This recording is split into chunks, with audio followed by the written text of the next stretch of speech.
Olá, tudo bem com vocês?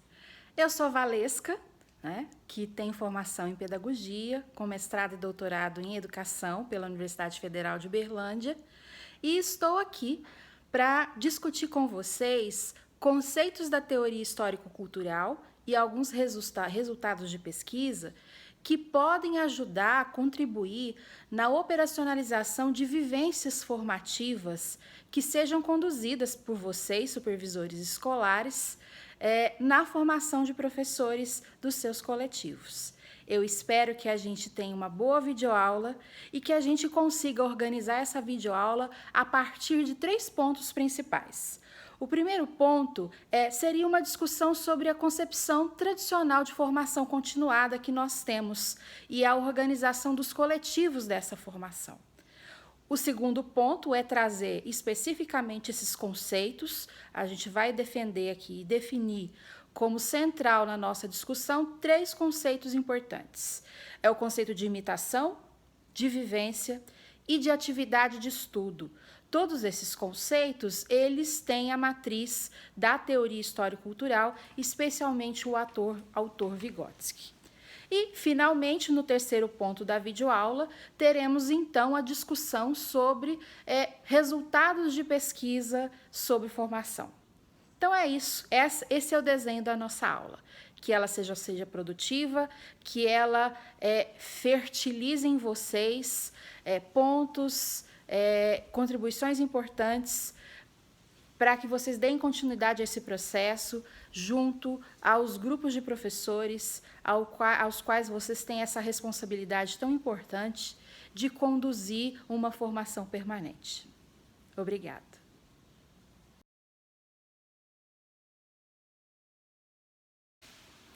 Nossa, oh meu Deus, hoje a gente tem aquela bendita formação continuada na escola. Ai, eu vou ficar caladinha hoje, que eu não quero falar nada. Ai, é chato isso, não é?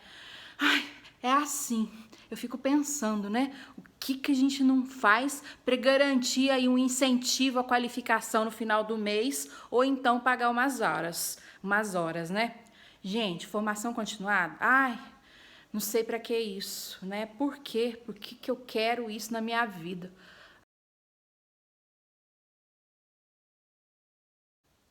Gente, eu quis começar com essa brincadeira da professora que vai com muita dificuldade para a formação continuada lá da escola dela, para ilustrar um pouco como é que essa formação tradicionalmente ela está organizada. Normalmente é uma formação imposta externamente, não é algo que emerge da necessidade do sujeito. Então, ela tem um alcance limitado, porque ela parte de algo externo que a pessoa, que o sujeito, ela acaba tendo que participar em função de pagar uma hora ou de ganhar um adicional de qualificação, ou seja, não é o sentido interno dessa pessoa que mobiliza para ela estar presente na formação. E esse é um problema para esse tipo, para a dificuldade que nós temos, para a lógica dessa formação continuada tradicional. Além disso, eu queria destacar aqui com vocês o que me motivou a estar aqui com esse grupo, né? Que foi um convite da Sônia, que eu acredito que esteja na condução desse trabalho enquanto participante do coletivo da formação e também pesquisadora. E isso demonstra pra gente um pouco desse conceito de coletivo. Ela me disse, olha, a gente quer falar sobre formação continuada e destacar muito a constituição de coletivos. E aí eu busquei, né, junto ao autor, que é um autor lá do contexto russo, lá do início do século XX, que organizou toda a sua experiência com formação nessa perspectiva dos coletivos. Então é Makarenko, que tem um trabalho interessante nessa perspectiva dos coletivos, que foi desenvolvido junto a adolescentes infratores. Então, o que Makarenko traz para a gente pensar essa constituição de coletivos?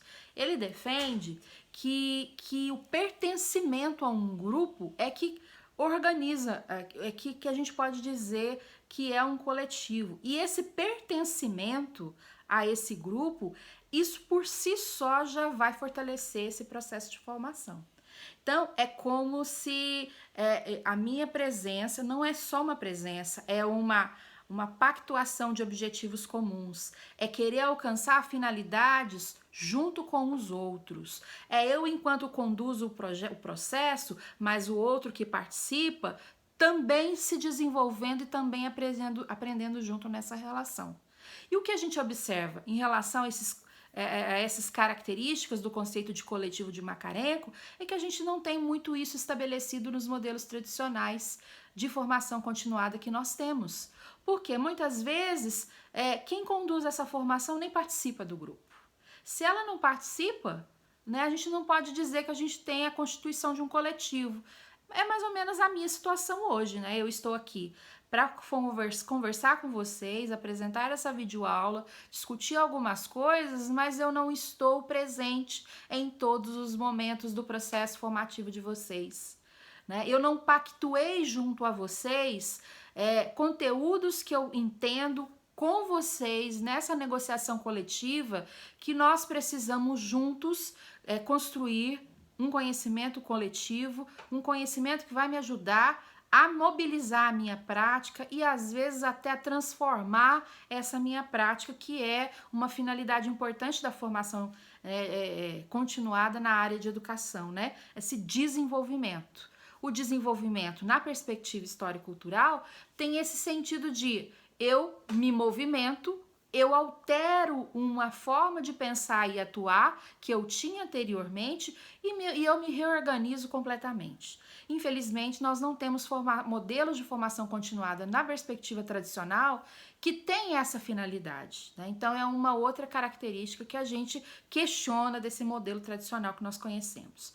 Além disso, além de não termos muitas vezes um condutor, né, que não tem um vínculo formal com o coletivo, nós também temos metodologias que não contribuem muito para esse processo ativo, né, de formação. Nós muitas vezes temos processos passivos muito focados numa metodologia expositiva, em que eu apresento conteúdos e esse conteúdo ele não tem um movimento em que eu penso, eu atuo, eu pratico a partir desse conteúdo. Então, ele também acaba não ajudando muito e ele acaba sendo uma limitação desse modelo tradicional de formação. A motivação externa, a gente já falou, né? Ela precisa ser convertida em motivação interna, né? Aquilo que o sujeito entende que é uma necessidade de fato interna da formação. E não é individual, né? Porque aqui a gente está falando de coletivo. É essa necessidade pactuada. O que é a minha necessidade de formação do meu grupo, do meu coletivo, das pessoas que estão comigo e que vão me ajudar junto com quem está conduzindo essa formação, porque quem está conduzindo essa formação acaba também participando desse movimento e precisa, porque é um processo de colaboração. Como que a gente pode definir juntos, né, essas finalidades, essas necessidades assim que temos e que vão nos ajudar a construir esse caminho formativo. Nós não fazemos essa pactuação inicial e não voltamos permanentemente a ela para ver se não estamos nos desviando desse lugar, ou se precisamos avançar, ou precisamos se nos reorganizar, né, num processo avaliativo permanente também, mas feito de maneira coletiva, né? Então, a gente mostra, né, que os limites estão colocados aí para essa formação continuada, organizada da maneira tradicional. E eu queria destacar essa última característica do modelo tradicional de formação que nós temos, é que muitas vezes elas não impactam a prática. No caso aqui, a prática docente, né? Porque eu acredito que vocês, supervisores escolares, têm o interesse de participar desse processo, porque têm a responsabilidade depois de conduzir processos formativos junto aos professores de vocês, dos grupos de vocês. E é uma queixa recorrente, né? Participa de formação, mas não muda a prática. O que está acontecendo, né? Então, a gente avalia que nem sempre essas transformações acontecem, porque esse modelo tradicional ele acaba contribuindo para isso, Primeiro que isso não nasce da minha necessidade individual e pactuada no coletivo. Depois que nós não temos essas metodologias que nos ajudam a nos movimentar e pensar e atuar na prática.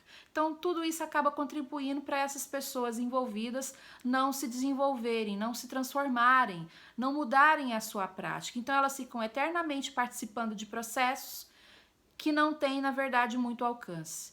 Então, a gente precisa pensar tudo isso e possibilitar outras formas de organização da formação continuada, né? Então, como que seria isso?